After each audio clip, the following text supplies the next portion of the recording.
Herman Rosenblatt does have a real story of survival in the Nazi concentration camps, a story that is genuinely extraordinary. But as he explained to us in this exclusive interview, he felt he needed to make things up to get people to pay attention. It's the greatest love story we've ever told on this show. Herman Rosenblatt received international attention for his story about being a hungry little boy in a Nazi concentration camp who was thrown apples every day by a little girl on the other side of the fence. Years later, according to the story, Rosenblatt met that same girl on a blind date in New York City, and he proposed on the spot. I used to come by every day, bring the apple, have in my jacket and a piece of bread, and he used to say, "I'll see you tomorrow."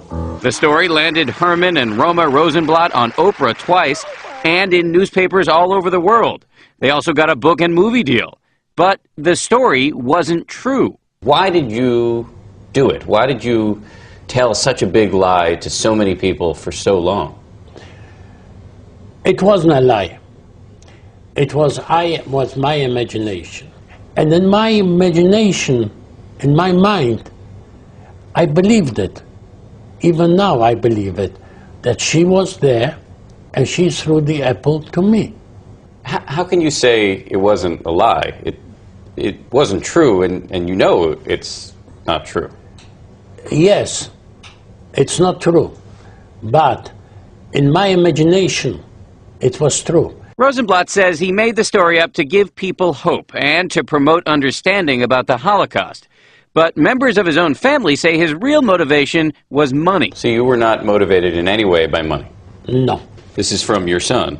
He said that he knew you were lying for years and he couldn't get you to stop. And here's his quote. "It was always hurtful. My father is a man who I don't know." How do you respond to that? I don't know. I can't respond to it. I don't know why he said it. I don't know what. Maybe I'll ask him. Herman and Roma Rosenblatt told their false story publicly for more than a decade, but it all fell apart about 6 weeks ago after Holocaust scholars proved that it was physically impossible for prisoners to approach the fence at the concentration camp where Herman was kept, and that Roma's family was actually more than 200 miles away at the time. Why did your wife agree to go along with this? Did she ever express any reservation? Because she loves me. Why is she not here today? Because I don't want her to be here today. It's too much going on. Was it difficult for your wife to have to go out very publicly and tell a story that she knew wasn't true? It was. It was. But she loves me so much that if she thinks that's good for me, she'll go along with it. Rosenblatt is remarkably unrepentant about his years of lying. I pronounce my love for you forever. When you look at that, does it make you uncomfortable at all? No. You think that was the right thing to do? Yeah.